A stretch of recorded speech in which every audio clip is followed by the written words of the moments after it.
Jack from the site Saint, and today, I'm bringing you another top 9 for the first time in 6 years. Today, I'll be covering my top 9 favorite Dragon Ball games that I've played. If you know of any great Dragon Ball games that don't make it on here, it's probably because I've never played it. It wouldn't be fair to feature games I haven't played before.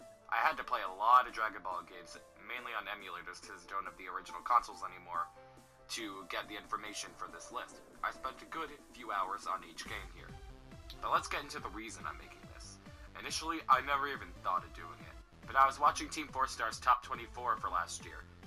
I agreed with a lot of the beginning from 24 to 13, but I disagree with almost all of the top 12, so why not show you guys a different opinion? I thought it would be fun. But another reason is because Dragon Ball FighterZ is just around the corner, and now is a perfect time to rank my favorite games. Also, I'm jumping into this with an eye focusing more towards the story, gameplay, and how fun it actually is, and not just the nostalgia. Also, I spent a lot of time going back into these games and playing them, as well as writing the script and editing, so please show this video some love. I worked really hard. Also, one more time, this is the first time I'm writing a word-for-word script, so please tell me how it is in the comments. Don't forget to like, subscribe if you haven't already, and do other things that are nice. But, anyway, let's jump into this top 9.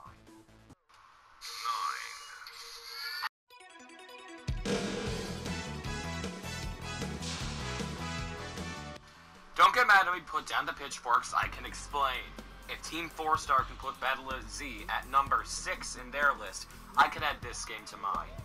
This game is widely hated amongst the fandom, and even I'm not the biggest fan of it, but it's here for a reason. The game obviously lets you create your own playable character, and that's really cool, though it was fairly limited at the time, for you are only allowed to make a male Saiyan, which is odd. But it was the first Dragon Ball game to allow this, and just seeing yourself in a Dragon Ball game was really awesome and nostalgic. Though it was really weird that you can't create females. The graphics in this game are good, with some pretty cool looking effects, but some textures just look weird, like the hair of a Super Saiyan.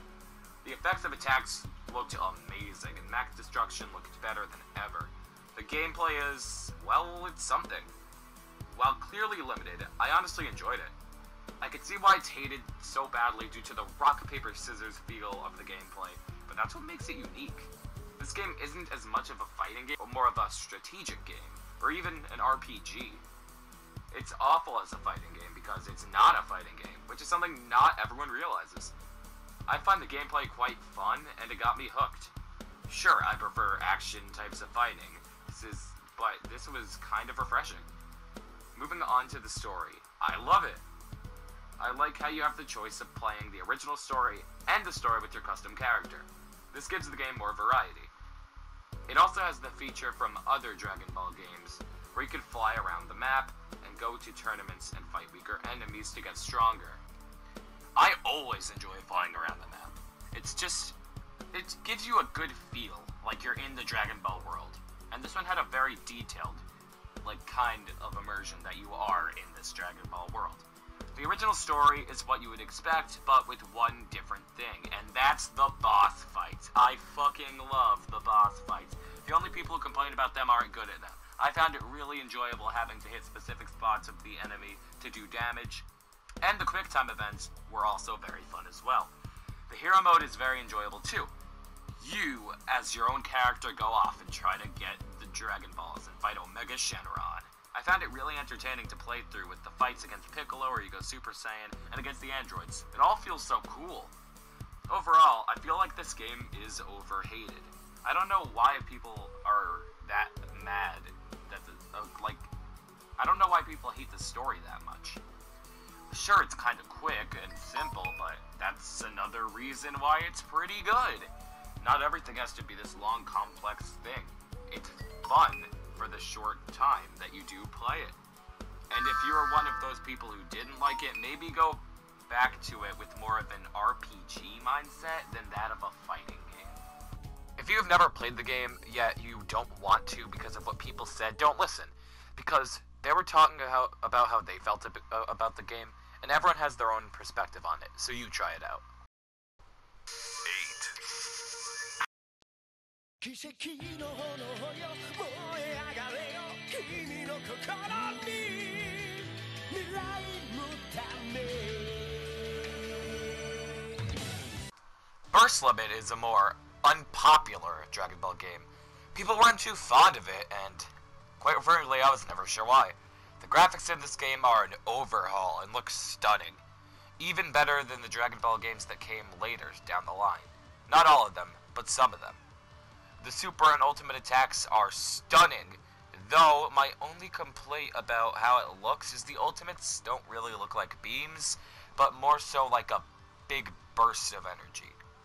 The game has just 21 playable characters, which is kind of a letdown considering the PS2 games had more characters than this by far. The gameplay looks and feels the same as Budokai 3, with fast-paced attacks and pretty fun gameplay. It doesn't have the Dragon Rush feature, but it does have a few new systems in the fighting department. They added drama pieces, which I thought was a cool feature. This allows you to interrupt fights at certain points, with some giving you power boosts, and other have your partner that you choose when you're first picking your character attack your opponents. This also works well in the story mode, making fights feel a lot closer to what you see on TV. Speaking of the story, although it completely skips Majin Buu, I had quite a bit of fun replaying the original fights of Z with drama pieces and cutscenes. The cutscenes in this game look great, by the way. I really do enjoy Burslem as a fun kind of arcadey feeling game that's cool to go back to. But it's not the best of the 2D fighters, I'm telling you now. 7. Alright, this one's gonna be pretty quick because there's not that much to say. This is the only RPG on the list. I'm sorry, but I'm the type of person who prefers combat in Dragon Ball games. I'm also not the biggest fan of RPGs in general. I do like some RPGs out there, like Undertale and Shining Force, and obviously this game, but there's not too many I'm a huge fan of, and this one is a special one. The 3rd edition, and easily the best of the Legacy of Goku series. This RPG takes place during the Majin Buu saga. You can play with multiple characters, being able to equip items, level up, and beach attributes of each character. The combat is fun, and there's many things you could do. But oddly, this game sold the worst of the Legacy of Goku series, which didn't make sense to me despite being the most well-received. I still enjoy the game, and go back to it every now and then. 6. You can't go without the classics. Super Butoden 2 is a game I've played only with an emulator. It only has 10 playable characters, which wasn't too bad considering the game came out, just over 2 decades ago. Also, one crazy thing. There is no Goku in the roster. Okay, so that's not entirely true, but you can only unlock Dragon Ball's main character with the secret code, also getting Broly in the process. Which is, but whatever, I can't complain. The maps in this game are pretty big, allowing you to fly away from your opponent, causing a split screen. There are also beam struggles, which even though not having too much movement or animation looked really cool for its time. Not to mention the cool looking ultimate attacks. Sure, they got some of the colors wrong, but who cares? Look at that final flash. It's awesome. There's also a feature called the Meteor attack, which is really fast and flashy, but genuinely difficult to hit, making them feel like a big deal. Seeing them really reminds you of the fast-paced action back in Z. Moving on to the story mode, you have the option to choose 4 different characters to use throughout the whole thing. The story mode starts at Cell Saga, completely skipping Frieza and the Saiyan Saga, but that's made up for with the game's unique story mode. Something you wouldn't really expect from such an old Dragon Ball game, to be honest. The story is about Bojack and also a very interesting scenario with clones, which is something that we're going to be getting in Fighters. Maybe that's where the idea came from. But Super Butoden 2 is easily the best game from the Butoden series. It sets the line for future 2D Dragon Ball games to come. If you've never played this game before, I recommend finding an emulator for it. Trust me, it is really fun. 5. Oh god, it's Xenoverse. Alright, don't get me wrong, Dragon Ball Xenoverse 2, it's a great game. It really is. But it just has so many issues that stops it from being in the top 3. The roster features over 100 playable characters, including characters from Dragon Ball Z, Dragon Ball GT, and Dragon Ball Super. The game's graphics in Xenoverse 2 look amazing, and most of the attacks are visually pleasing. Gameplay-wise, this may be the most advanced gameplay any Dragon Ball game has seen so far. The fighting is addicting, and there's endless combos when combining knockaways with striking Ki Blast Supers. The gameplay is fantastic in this game, with some new features such as snap vanishing, a new clash system, and every character having different combos, which is great for such a big roster. The game also added the stamina bar, and the stamina breaks. When a player vanishes to get out of a combo, it consumes 2 bars of stamina. When your opponent has low stamina and can't snap vanish, you can land a stamina break, leaving them incapable to do anything. A light stamina break makes it so the opponent can't fend off for themselves, and the heavy break makes it so the opponent can't move at all, giving you the opportunity to land much slower and stronger attacks. Moving to the story mode of Xenoverse 2, it once again allows you to create your own character from 5 different races: the male and female Earthlings, the male and female Majins, the Frieza race, the Namekians, and obviously the male and female Saiyans. Each race has their own statistics that they're best with. For example, it would be better to give a Frieza race higher attributes in Ki Blast Supers, and for them to use Ki-related moves. The attribute system works well, allowing you to raise health, Ki Blast, stamina, Strike Supers, and Ki Blast Supers, with you gaining points every time you level up. This makes the characters you make feel more different and balanced. There's also a huge hub world in which you can talk to other people, do special challenges, and summon the Dragon Balls.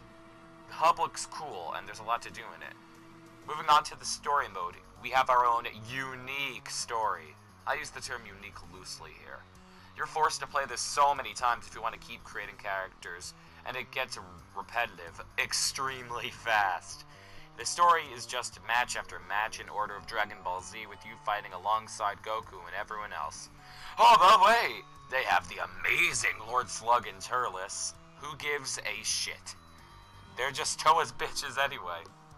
Also, there's the Mass Saiyan, which we all know is Bardock. Oh my god, who could the Mass Saiyan be? Is it Nail? Is it Mr. Popo? The story just sucks, which is really a shame. The DLC story can be fun, though. There are also expert missions and parallel quests. Expert missions are somewhat challenging missions where you and people online team up to fight a strong enemy. They're only useful for getting attacks, leveling up characters, and getting TP medals. PQs are kind of boring, to be honest with you. You go into missions doing fight after fight to keep on grinding the same boring quest.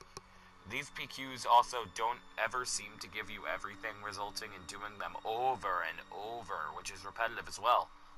The customization is fantastic, though. Having clothing affect your stats and a new item called the QQ Bang. These make the clothing stats non-existent, having your stats match the QQ Bang. There are also Super Souls, which give you certain extra abilities at certain times. Xenoverse 2's biggest issue, however, is its netcode. The internet connection fights can make things unplayable very often, and the game just lags out all the time. The network makes the game not work at all, and it drove a lot of people away, including almost driving me away. There are also those losers who rage quit because of their oh-so-precious BP and their win-loss records. But let's get back to the netcode. It drove so many people away. How could a game this good have such a horrible netcode? It's kind of a joke. There are also these cheesers who just use cheap tactics, using broken moves, and just other things to win, not even having fun in the process. This game is mixed as hell. You can have a good experience with a good connection and play against people who play fairly, but it's just as easy to have a bad experience. Bad experience may even happen more often than good ones. This game has many problems, and is only so high due to the gameplay being the best we've ever seen before, and the customization. This game would be really on another level if that netcode was fixed and they added more content. Oh well, stay hopeful for Xenoverse 3. Maybe it'll improve.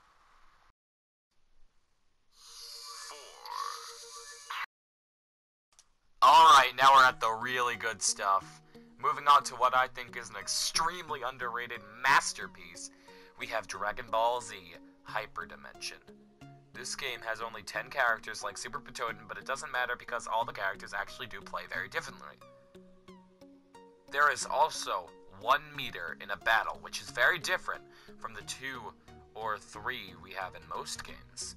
This meter controls both your health and your ki, so when the meter runs out, you lose.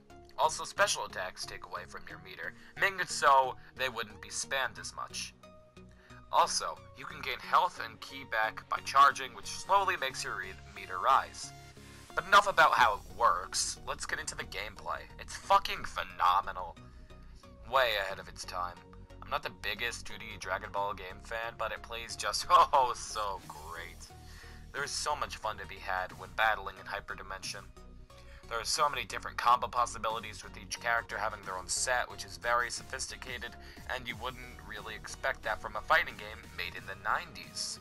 There are many more cool features, such as knocking your opponent to different areas in the map you've selected. It adds a lot more variety and changes things up a bit. One thing I'm not a huge fan of in 2D games is the background, which sometimes we only see one certain area of where you are in that Dragon Ball area. But here, in this game, you can like change the scenery in the background, which makes it feel much more unique. Like if you can move to certain places. There's also something called desperation attacks, which are very similar to the ultimates in Butoden 2, but they are even harder to pull off. You can only use them at very low health, but they do an insane amount of damage. Even though it's lacking in beam struggles, according to my knowledge, correct me if I'm wrong, this is the first Dragon Ball game to have clashes, which was a cool substitute. Now let's discuss the story mode. The story mode goes from Frieza to Buu. Jeez, what's with all these games cutting out the Saiyan saga?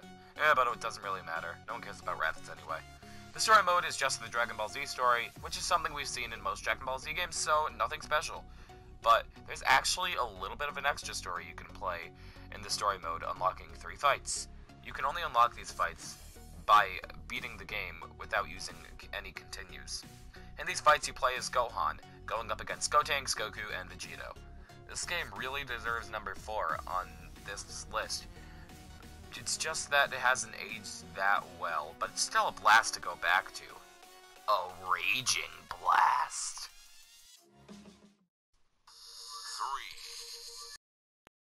3.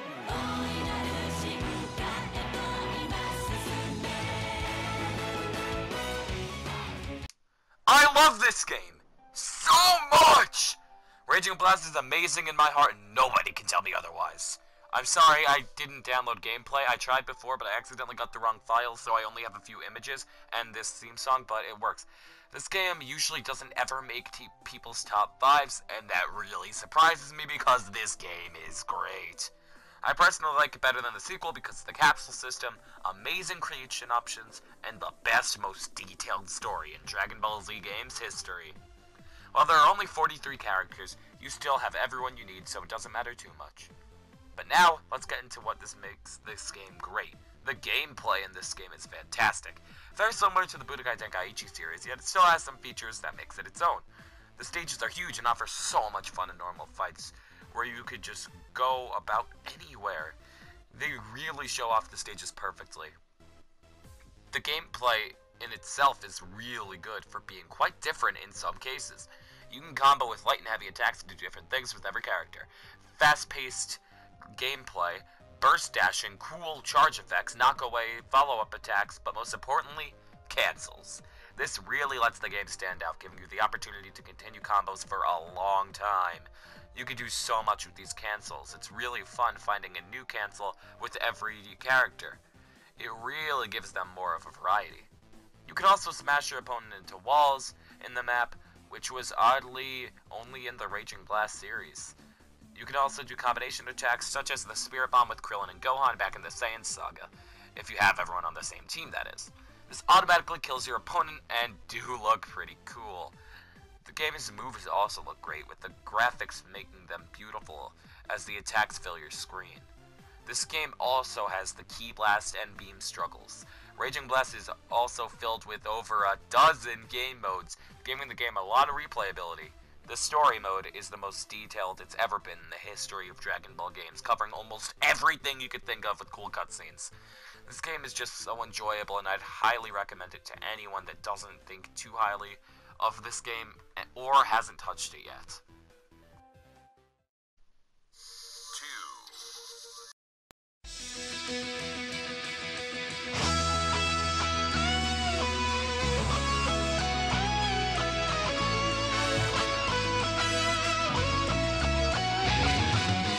Oh man, that song is so good. So good, in fact, I'll use it for the background of this game description too. Play that shit. Awesome. So good, I used it for some of Season 1 in Xenoverse Centuries, and I'm thinking about using it again in Season 2. But taking home the silver medal is Dragon Ball Z Budokai 3.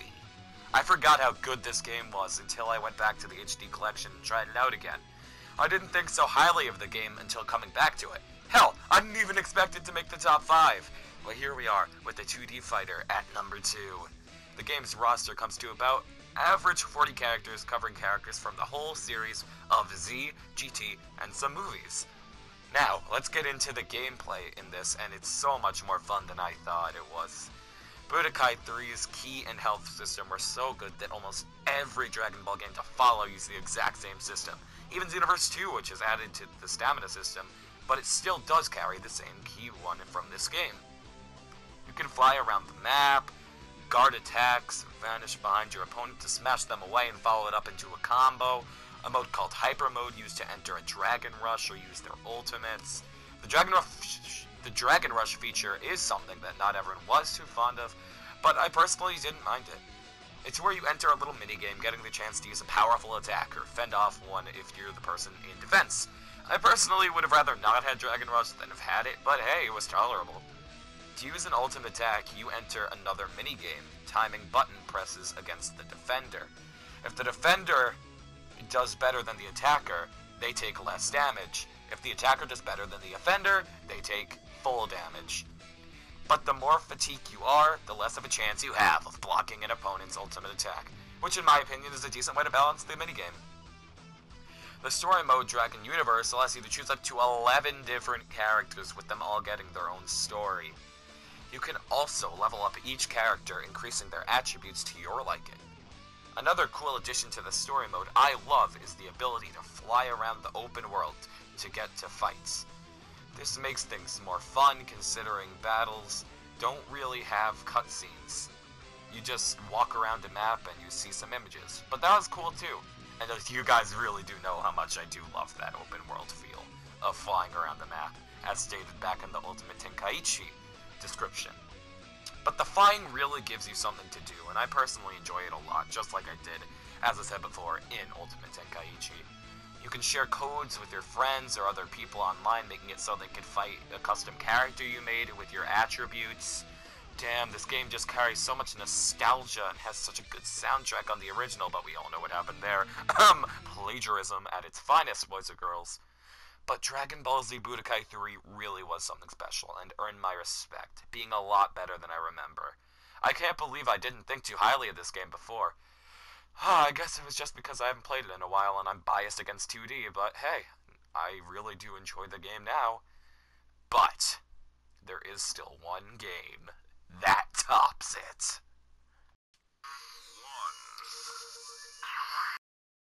I know, this is extremely predictable, but what can you say? It's Dragon Ball Z Budokai Tenkaichi 3, the game that pops into almost everyone's head when they think of Dragon Ball games. This game is revolutionary, making the top 3 in almost every Dragon Ball games list ever. I've played this game since I was little, and I still own it to this day. This game features 169 playable characters, having the biggest roster in Dragon Ball games history, and still no other game has beaten it yet. You can play with such obscure characters in this game that people will never use, but it's awesome nonetheless to have them there. This roster covers almost every character to appear in Dragon Ball, Dragon Ball Z, Dragon Ball GT, and the films. The gameplay has the famous 3D style fans came to love, which is my personal favorite way to play a Dragon Ball game. This game also has very enjoyable and addicting gameplay. In fights, you can counter attacks easily, do charge burst dashes, charge attacks, light attacks, strong attacks, the ability to follow up knockaways, continuing your combo, and some pretty cool motion controls if you're playing on the Wii like I did when I was younger. You can play online with the Wii version, making it the first Dragon Ball game to let you play with other people if you have no friends. There are also plenty of different game modes to sink your teeth into that'll take you a while and have a lot of replayability. Now let's get into the story mode, this time known as Dragon History. It covers every major arc, letting you even play the fights from the original Dragon Ball and GT, also some movies included. Of course, Z as well. While it does cover just about everything, there are many fights missing from the story mode, just like the fights with the androids, which is really weird. The short coverage of Dragon Ball has only 4 fights, and as I said before, it completely leaves out huge parts in Z, like the androids, and First Form Cell too! However, for what it does have, it's a good and fun experience. Changing the health of characters in fights, buffing characters, and allowing you to play as the villains really adds to the story. Although the feature from Budokai 3, Ultimate Tenkaichi, and Budokai Tenkaichi 2 was removed that let you fly around the map. But this makes up for it pretty decently, with the inclusion of mid-fight cutscenes, making things feel a lot more like the fight from the anime in the game. Budokai Tenkaichi 3 is many people's favorite Dragon Ball game, and for good reason. It carries so much charm, replayability, and fun in the gameplay. This game is truly a masterpiece, and in my eyes, it's better than all of the rest, at this time of the recording, that is.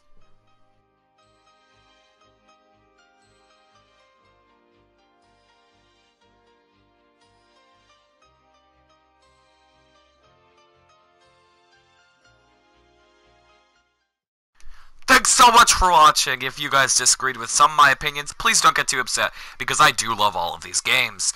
A huge thanks to DBZiento, who I downloaded some clips from that I didn't have. Also be sure to leave your list in the comment section down below. I'd like to see what you guys thought and what your favorite Dragon Ball games are. Please like this video and tap the bell for future uploads and get notified whenever I do post. This video took a while as well, so I will be promoting it quite a bit because I'm actually pretty damn proud of it. Also, if you guys want me to do other lists of Dragon Ball games, I would love to. Just leave them in the comment section down below and I'll pin my favorite idea.